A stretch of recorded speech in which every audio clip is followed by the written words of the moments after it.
No niin, nyt on taas vähän useampaa hommaa suunniteltu yhtä aikaa ja hommattu tarvikkeita. Tuossa on hyde-puolta, jos katsotaan tuossa ekana vaikka, niin täällä on nyt tää Hanamänössä.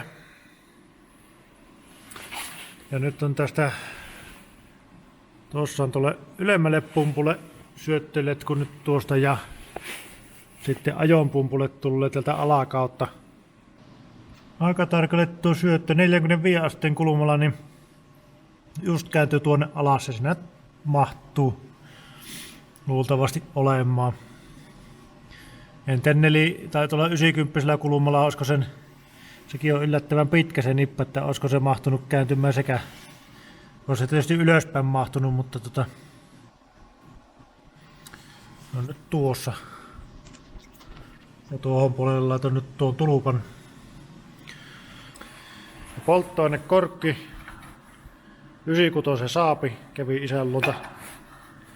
Siinä se ajaa asiansa ja ylävesiletku. Huomenna pitäisi käydä minun tuo syyläri, löysin torista. Tuo on mitten vuoti ihan topakasti. Tuo on Golfin syyläri. Tää on dieseli, varmaan sen, olisiko sen Audin. Mutta tää on niin iso, että tää ei mahu tähän. Niin tuossa 80 Audissa on pensassa samankokoinen kenno kuin tuo, mutta ne on eri puolella nuo lähöt. Niin se käypi tähän tarkoitukseen. Nyt sottasin, että kun ne lähöt tulee tänne päähän, niin me saan sen saranoittuun tähän. Pystytoloppa, niin se on paljon tanakampi kuin tänne. Ja nyt se tulee kääntymään tästä niin kuin näin. Tää tänne tietysti joku kiinni, että se pysyy siinä. Ylävesiletku käypi tämä yleismallin tuosta mutkalla tuonne. Ja sitten alavesiletku tuolta oli nyt ajatuksena tuossa toisessa koneessa oli tämmönen alumiininen tuo termostaattikoppa, niin se ampuu sen pikkusen eri kulmaan. Niin me saan tällä putkella sen tuonne alas. Sitten siihen väliholokki ja sitten alavesiletku, niin tämä tuonne. Niin niistä kokeilla tehdä se syyläri johotus sitten, tai letkutus.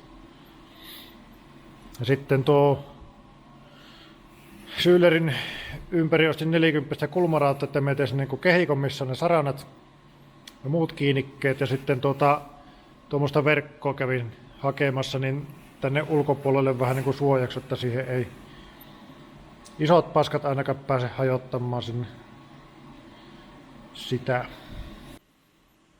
No niin, taas pieni unboxing hetki tuosta Uenkarhe. Ei ole vielä otettu edes remmejä irti. Joo, tää tosissaan torista löytyi sopuhinta, niin kokeillaan tämä mollatettu. Tuli Piltemästä käyttöön 10 tuuman yleispuhalli. Tää on se kaikkein pienin malli. Nyt pitäisi vaan tätä ruveta muokkaamaan sopivaksi, että saisi tämän tähän kiinni. Tässä on oikeastaan muuta varmaan tarve kuin noille tehdä pienet kolot ja sitten pitää tuosta voisi ottaa vähän niin kuin matalemmaksi. Se on vähän nyt jo naftilatu, että ottaako kiinni. Tehdä tuommoiset temput siihen seuraavaksi. Siinähän se on syylärin runko tehty. Ja flekti on nyt siinä kiinni. Tuohon nyt leikkasin tuon entisen kähän pois ja tuohon vähän nurkat ja sitten tommoset pellit tuohon. Ja se on niinku puristettu noilla muttereilla ja polteilla tuohon molemmin puolin. Ei se niinku aivan täydellinen fitti tuohon on, mutta testataan nyt, jos se riittäisi tuolla tuo jäähytystehon. Se yläri on kiinni tuosta jaloista tuossa alarungossa pulteilla, läpipultit nyt, ja ylälajasta ei ole tällä hetkellä millään kiinni. Että tähän vielä mietin jos tuohon tähän peltisseen flektikehyksen laittaisi tuohon jonkun väkäsen ja polttaisi tuohon yläraetta, niin se pitäisi sen ylälajan kiinni, ei pääsisi heilumaan. Tuo tulee minulle tulpattuna, ei ole tuolle käyttöä. Tuosta menee paisarille ja ylä- ja alavesiletku sitten siinä. Tää nyt sai vähän pienempään tilaa, että se pitäisi nyt mahtua tuonne paikalle. Pitää seuraavaksi nyt tänne tehdä sarana tappi tuohon ja ehti sitten täältä se paikka. No, alareuna tulee varmaan jossain tuossa olemaan ja pitääkin vielä 5 senttiä ja tuohon saranat. Ja sitten tänne tehdä sinne alarauttaa sitten niinku näin päin joku kiinnikin. Se nyt antaa just tilaa tuolle suodattimelle, kun nostaa tarpeeksi ylös. Toinen mikä on ahas paikka, niin tää laturin reuna. Että lyhyemmällä hihnalla saisi tietysti vähän sitä käännettyä jo tuonne päin. Tai sitten toinen me teen pienen loveen tuohon peltikaulukseen. Se kun puhallin tulee jonnekin tänne. Ja tää lähtee se syylerin kaulus tästä vähän näin, niin siihen pieni lovi vaikka. On vähän liikuntavaroja siinä sitten.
Siinähän se syyleri nyt kääntyy.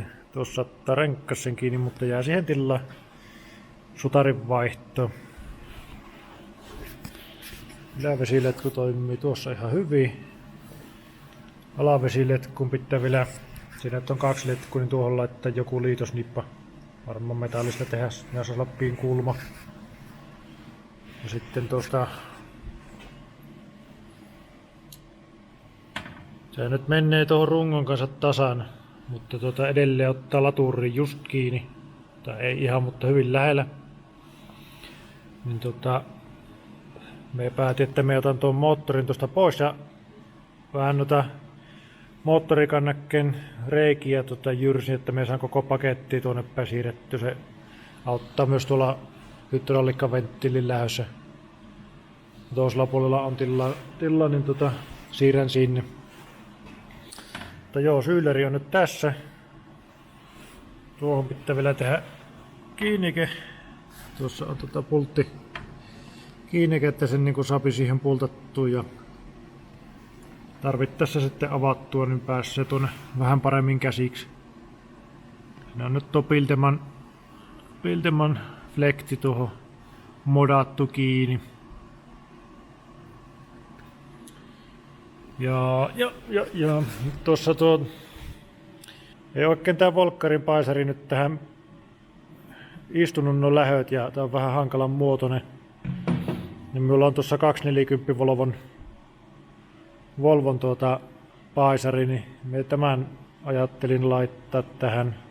No, samalla idealla, että tuo korkissa, niin painekorkki molemmissa ja saman verran lähtöjä. Niin ideana nyt, että se tulisi tähän syylerin runkkoon kiinni, että se aukeaisi tämän mukana. Niin teen tähän kiinnike. Ja sitten tässä syylerissä on tuolla keskellä yksi vesilähtö alatankissa, niin laitan sen tuohon ja sitten tuossa ylhäällä on sitten tuo lähtö tuohon, että tavallaan letkut ei liiku, kun vaikka tätä kääntää, niin se on ihan näppärä. Alunperinhän tää oli niinku tuossa tämä letku, mikä tulee lämpärin kennolta, niin se paisari oli tämän lähön päässä kiinni. Niin nyt varmaan tuon tukin tuosta, kun sitä ei tarvitse. Ja sitten tuli mieleen, että voisi ehkä hyväksi käyttää sitä tuossa lämmityslaitteen kennon ilmauksessa. Kun se nyt on tulopuolella, niin jos tuohon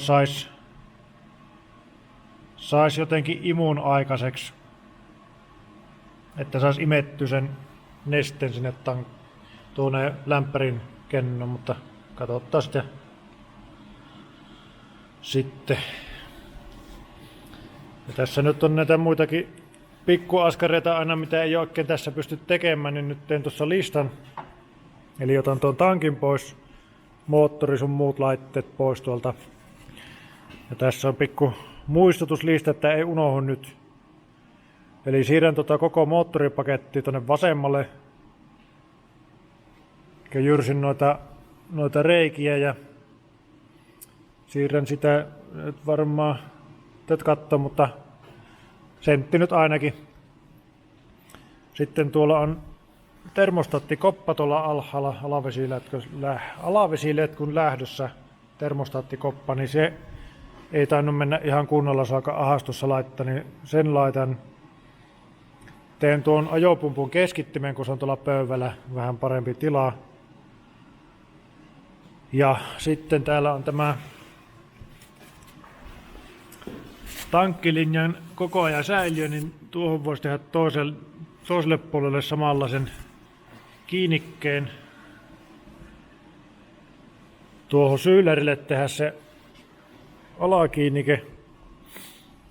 En viiti tuohon hitsata sitä, koska se on sitten ees, jos moottori nostaa, niin mä teen tuohon pultilla olevan kiinnikkeen, niin pitää helpompi porata ja nuo kierteet tehdä, kun nuo on jo eessä. Ja Sitten tuossa mietin, että tämä paketti, mikä on tämä ajon varo, ei mahu tähän. Joten me yritän viedä sen nyt tuonne kopin alle. Ja tuosta vaan letkut sitten täältä tai tuolta kautta niin sinne kopin alle. Paljon enemmän tilaa siellä, niin jos katsoo kun tuon moottori ottaa pois, niin tehdä sille katsoa paikka ja kiinnike. Ja sama tämän alla oleva tuo 50-50 jakoventtiili, mikä on tuolla alla, niin sille tehdä kanssa runkkoon kiinnike. Ja sitten samaan liittyy tuon kääntösylintereiden varo, niin sekin katto paikka. Ja tuossa ne niinku kaikki jos paikallaan niitä letkuja varten sitten. Pumpuista otan tuon ketjun pois tuolta kopasta, että pääsen testaamaan polttoainelinjat ja jäähdytysjärjestelmät ja katsomaan, että kone käynnissä ei ota kiinni mihinkä. Niin otan pumput irti, jotta ne ei kuivana pyöri. Ja samalla voisi tehdä nuo sähköt, startit ja akunpaikat ja taas tuo virta-avaimet sun muut, että saisi sen moottorin niin käyntiin avaimesta, niin tehdä se sitten ilman jakoketjua. Koppi ajattelin, että voisi nostaa, ehkä laittaa jotkut tallat tuonne kiinnikkeiden alle, että nosta sitä vaikka 5 milliä ylöspäin, niin se antaisi parin kohta vähän pelivaraa. Ja sitten tuossa moottorin takana on tuo lähtö, mikä lähtee lämmityslaitteelle, niin tuo on niin saakeli haprakoitunen näköinen tuo alumiini, että tuon vaihan tuosta toisesta koneesta tai puhistan tuon, niin ihan 100 varmasti nuo napsahtaa poikki nuo pultit, niin yritän sen tehdä tuossa pöydällä, jos sen sais siinä vaihettua. Ainakin tämmöiset jumppakset tehdä tässä samalla, kun nämä kaikki nyt ottaa vielä pois tässä vaiheessa.